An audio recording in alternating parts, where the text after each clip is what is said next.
What's up guys, Viper FPV here, and today we have the Emax Tinyhawk Freestyle 2. I actually had a chance to review the first version of this, and I had nothing really but positive things to say. But this is the version 2 of the Emax Tinyhawk Freestyle, and let me tell you, they actually did a lot of nice upgrades to this quadcopter. So let's go ahead and get this out of the way. So it does come with this nice carrying case, nice soft plush. You can carry your quad in there if you want to, or if you have a bag you don't have to use it if you don't want to. It does come with some extra hardware. Comes with these instructions where you can scan your camera on your phone and get those instructions via electronically. It does come with two Emax 450 milliamp Emax batteries with pH 2.0 connectors. It is a 2S quadcopter, so keep that in mind. You also do have a consideration. You can use like the newbie drone 300 mod packs or those little tiny whoop packs, but just keep in mind they're about 300 250 milliamps, so they don't necessarily give the longest flight times, but they do work. But ideally you want the 450 milliamp battery packs, either from Emax or another vendor. It does come with this little pH 2.0 USB charger. It's convenient if you don't already have a charger and this is maybe your first quadcopter you're considering buying. It does come with some extra 2.5-inch Evon props.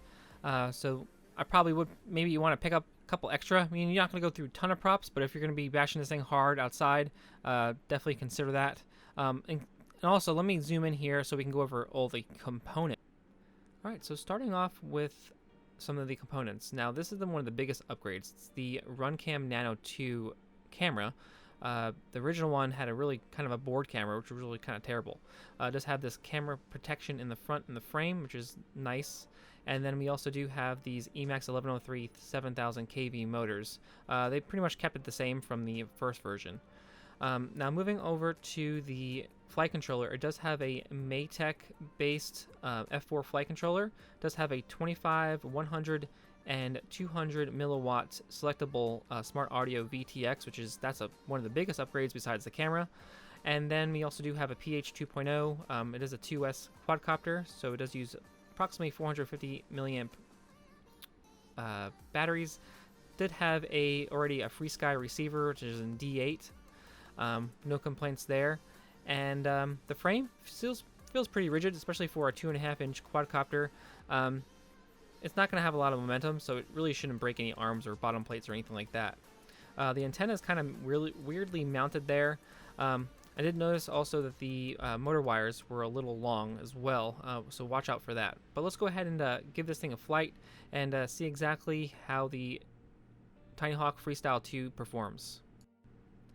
Alright, so one of the biggest advantages of this tiny little quadcopter is that you can pretty much take it anywhere. So I was out there on vacation with my friends in Oklahoma and took out in their backyard to take it out for a flight and really give you guys my thoughts of exactly how this quadcopter flew and really my overall impressions of if this is something worth purchasing. But we're off here, and right off the bat I noticed that I had really great control. It has really great throttle response. And it feels really good and you wouldn't really think that it's really a 2.5-inch size quadcopter doing having this type of performance and this type of really quality and how it flew. Did notice a little bit, because a lot of these smaller quadcopters do suffer from a little bit of shakes on the roll axis, and I did notice that a little bit with this quadcopter, but it wasn't too bad at all actually. You can kind of see it right there, kind of a little bit of a flutter. Dog's trying to get me. But yeah, I mean, I'm really impressed with it. The range is actually fairly good. If you can kind of notice, so I'll get a little bit of static above the trees. Now, the static you see now on the video, that's pretty much a DVR just recording it. I didn't really have much static at all. But when I went out into the other yard and went over the trees, I did notice some static. Didn't have any issues with the range. Took us out few times since recording this and was able to get out pretty far, a lot actually further than the first one, which is kind of weird. I don't know if it's because I changed radios. It has to be because I changed radios and not really because they're using the same as a receiver. But I'm gonna be leaving a link down style. It is an affiliate link. It does help to support the channel, so if you want to go ahead and use it, even if you didn't want to purchase anything that I showed you, but you want to purchase something else, I still do get credit for your purchase. But this is Viper FPV, and I'll see you guys in a future video. Peace.